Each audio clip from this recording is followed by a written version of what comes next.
बिहार के एक छोटे से गांव बखरी में लड़का विकी अपनी माँ के साथ स्टेशन से लौट रहा था। रास्ते में एक टूटी फूटी पुरानी दुकान पर उसकी नजर गई। माँ, ये देखो, कितना अजीब सा जोकर वाला खिलौना है।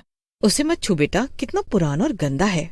बच्चा, ये खिलौना खास है, रात में बात करता है। मजाक कर रहे हो? एक बार लेकर देखो, फिर खुद पता चल जाएगा। भैया, ये जोकर कितने का है? 20 रुपए का है। ले जाना है तो ले जा, पर याद रख, रात 3 बजे इसे अकेला मत छोड़ना। विक्की जोकर ले लेता है। विक्की हंसते हुए खिलौना ले आया। उसे क्या पता था कि उस दिन उसकी जिंदगी हमेशा के लिए बदलने वाली थी, जिसमें 2 बड़े लाल गाल, लंबी टोपी और एक घंटी थी। रात को उसे विक्की ने अपने बेड के पास रखा और सो गया। जैसे ही घड़ी में 3 बजे खिलौने से आवाज आती है, ट्रिन ट्रिन। बार बार खिलौने की आवाज से विक्की की आंख खुल रही थी। घंटी कहाँ से आई? उसने देखा, शापित खिलौना धीरे धीरे अपने आप मुस्कुरा रहा था। आवाज सुनकर विक्की डर कर उठ बैठा। विक्की जागो, मेरा खेल शुरू हो गया है। ये क्या सपना है? जोकर मुस्कुरा कैसे रहा है? डर के मारे विक्की अपने कंबल में मुंह घुसा के लेट जाता है। सुबह होते ही विक्की ने माँ को सब बताया। पर माँ, वो खुद से बोला, ये जोकर नहीं, आत्मा है।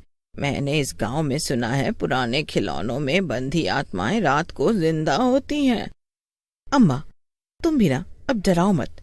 विक्की ने उस रात तय किया कि वो सबूत इकट्ठा करेगा। उसने अपने कमरे में मोबाइल कैमरा ऑन करके रखा और सो गया। रात के 3:05 पर वीडियो रिकॉर्ड हुआ। भूतिया खिलौने की आंखें धीरे धीरे चमकने लगीं। उसका सिर घूमा, फिर वो विक्की के बिस्तर तक आया। छुपन छुपाई खेलें क्या?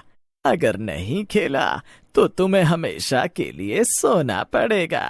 विक्की की नींद खुलती है। वो ये सब देखकर बहुत डर जाता है और अपनी माँ को उठाता है। माँ उठो, देखो जोकर फिर मुस्कुरा रहा है। लेकिन माँ नहीं उठती और विक्की डर से दोबारा सो जाता है।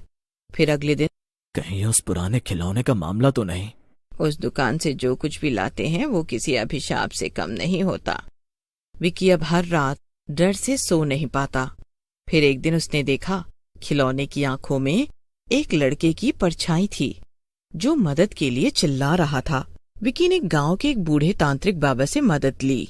बाबा, हमारी मदद करो, ये खिलौना हमें रहने नहीं दे रहा है। ये कौन है और क्या चाहता है? ये खिलौना नहीं, 30 साल पहले मरे की आत्मा है। उसका नाम भी विक्की था। मतलब मैं उसी के नाम का हूँ? हाँ, और अब वो आत्मा अपना नाम वापस लेना चाहती है, तुम्हारा शरीर लेकर। बाबा ने विक्की को बताया कि आत्मा को हराने के लिए उसे एक बार उसका खेल जीतना होगा। रात को 3 बजे विक्की कमरे में बैठा। खेल शुरू हुआ, छुप जा विक्की। घर की लाइटें बंद हो गई, खिड़कियां अपने आप लॉक हो गईं। भूतिया शापित खिलौना पूरे घर में विक्की को ढूंढता रहा। विक्की, मुझे मिल जा, तू मुझे चाहिए।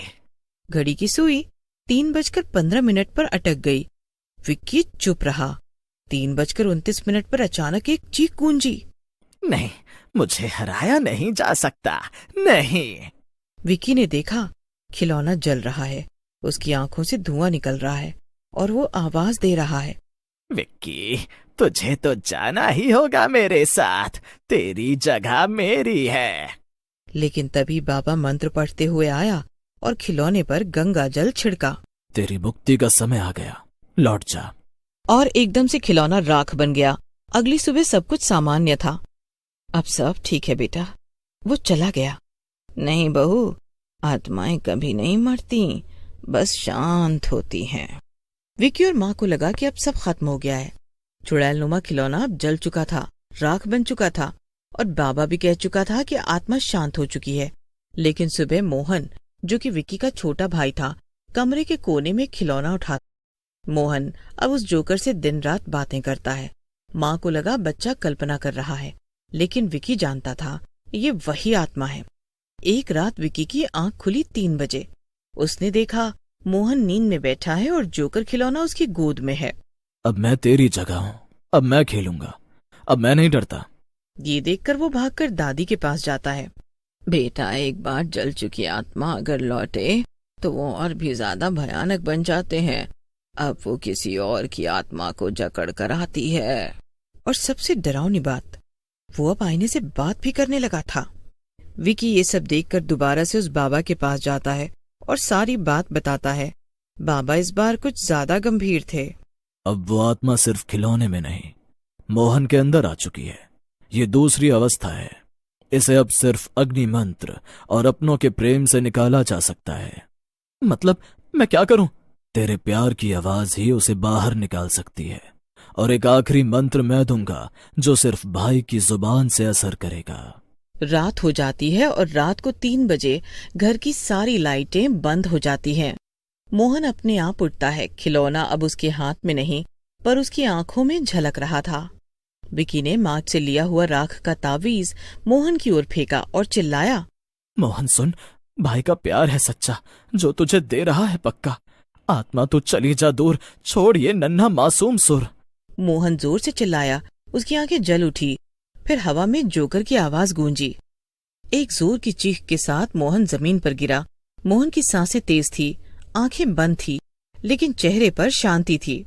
बाबा ने जो राख का तावीज खिलौने की राख से बनाया था, वो अब जल चुका था। इस घटना को 6 महीने बीत गए थे। विकी का परिवार अब शहर शिफ्ट हो चुका था। सब ठीक चल रहा था। एक दिन पुरानी स्टोर रूम की सफाई हुई। वहां एक टूटा सा खिलौना मिला। तभी वहां से मोहन गुजरा और उसकी नजर उसी खिलौने पर पड़ी। बेटा, इस बार तो हमने शहर भी बदल लिया। फिर कैसे? पर शायद वो आत्मा मरी नहीं थी माँ। उसने कहा था खेल कभी बंद नहीं होता। बेटा, अपना और मोहन का ध्यान रखना। विकी फिर उस बाबा को ढूंढने दौड़ा, लेकिन वो बाबा अब गुफा में तप कर रहे थे। मैं जानता हूँ बेटा, और मोहन फिर से उसका रास्ता बन चुका है। अब क्या करें बाबा? अब खेल को वहीं खत्म करना होगा, इस स्टोर रूम में जहां उसने फिर से शरीर लिया है। लेकिन ध्यान रखना, अब वो सिर्फ आत्मा नहीं, भटकती परछाई बन चुकी है। स्टोर रूम में हवन किया जाएगा और मोहन को साथ ले जाना होगा और उसे खुद उस खिलौने को जलाकर फेंकना होगा। अगर आत्मा मोहन को पूरी तरह कब्जा कर चुकी हो तो वो सबको मार सकता है। हाँ, वो मार सकती है, लेकिन उसे उसका समाधान भी करना पड़ेगा। अगर उसे ऐसे ही छोड़ दिया तो मोहन को भी परेशानी होगी। रात के 3 बजे मोहन अपने आप उठ गया और जो स्टोर रूम था उसके अंदर चला गया। विकी और बाबा भी उसका पीछा करते हुए स्टोर रूम पहुंचे। मोहन, ये तू नहीं है, निकाल इस पाप को, जला ये खिलौना। अब मोहन नहीं, अब मैं मोनू जोकर हूं। बाबा ने मंत्र पढ़ना शुरू किया। ओम अग्नि आत्मा ने स्वाहा, ओम अग्नि आत्मा ने स्वाहा। खिलौना आग की लपटों में जल उठा। चीखें गूंजी। पूरा स्टोर रूम जल गया। मोहन जमीन पर गिरा, बेहोश, लेकिन अब उसकी आंखें फिर से मासूम थीं। अब खेल बंद हुआ, लेकिन याद रखना, जोकर सिर्फ खिलौने में नहीं रहता, वो लालच में रहता है।